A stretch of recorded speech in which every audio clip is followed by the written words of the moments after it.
Danya, what do you see legally in this increased pressure and the development that the DOJ has a plan to go forward with reviewing this material? Sure. Well, we're getting deeper and deeper into uncharted territory here. There's just not a lot of precedent. As we've discussed, there are very few raids on attorneys' offices in the first instance. I think only one of a former attorney of a former president. And here you have the former United States attorney for the very office that is leading the charge here. Last time I checked, his portrait still hangs on the 8th floor in the executive suite at the U.S. Attorney's Office. So this is all a little trippy. And so the U.S. Attorney's Office is running all the bases, going through all the traps, covering all their bases.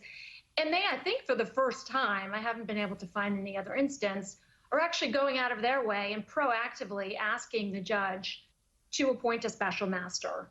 Typically, they're the ones in a defensive posture saying, no, this is not required. We can put a filter team on this. We're more than capable of doing it. Here, they're actually going through the extra step saying, because of the implications, because of the politics, frankly, we want not only this to be fair, of course they want that, but they want also, it's important also to provide the appearance of fairness. And so they are finding themselves in this interesting posture of requesting the special monitor, and we'll see what Giuliani has to say in response. It sounds like you're saying this extra layer of review is almost the type of thing that's more in the interest of Mr. Giuliani and his client, Donald Trump. It's not for the DOJ. They're doing it just to be extra fair, so to speak? I think that's exactly right. I think they had wind. There were public reports that Giuliani, maybe with Mr. Dershowitz or some others, were going to file their own petition or some action. And so I think they anticipated that. And so they said, we're going to put in these extra safeguards. We will request the appointment of a special master, whereas in the past, they always objected to the appointment of a special master, including in the Michael Cohen case. Really interesting context you're giving us. You're reminding viewers that while there's similarities here, even the recent history there is different in the unique situation of Donald Trump having a lot of lawyers who seem to get into legal trouble, and that's putting it conservatively. He has the right to criticize the process or the prosecutors.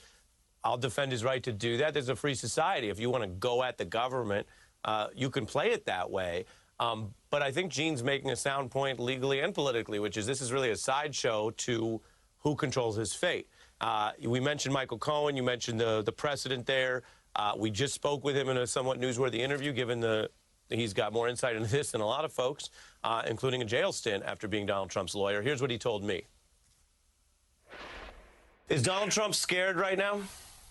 Yes, I think he's scared. Donald Trump doesn't care about Rudy Giuliani. Donald Trump didn't care about Rudy Giuliani until Rudy was actually doing free legal work for him. So there is no loyalty between the two. Rudy will do what Rudy needs to do in order to protect himself. Danya, your view of that unique aspect of this and whether there is something here that Rudy Giuliani may know or have done in concert with Donald Trump that somehow could be out of the purview of what would traditionally be confidential or would pose a risk to Donald Trump? Or is it possible, and I say this even though Mr. Cohen's been a guest here, is it possible that Mr. Cohen's overstating the case? Look, Michael Cohen knows what he's talking about. He's obviously uniquely positioned. But as a general matter, there is a tremendous amount of pressure that is on any single target or subject or defendant who is in the crosshairs of the U.S. Attorney's Office. That's just a fact. They can put a world of pain on any single target. And here they have access not just to all the electronic devices that were just seized, but no doubt mountains of other evidence. So, Michael Cohen famously said that he would take a bullet for Mr. Trump, and then we all know how that ended up. So anyone can say, I certainly am not in a position to do a psychological profile of Rudy Giuliani, but it is absolutely a fact, and Michael Cohen is correct, that there's going to be a lot of pressure for him to flip, as they say, and there's no doubt will be some interest with respect to whether it's Mr. Trump that's a big one, or anyone in that entourage. So I think the pressure will be on for sure. Yeah, very interesting. Was another one of your, someone like you who was in the SDNY, Preet Bharara used to always say, stay tuned. We will certainly do that in this case and anything else going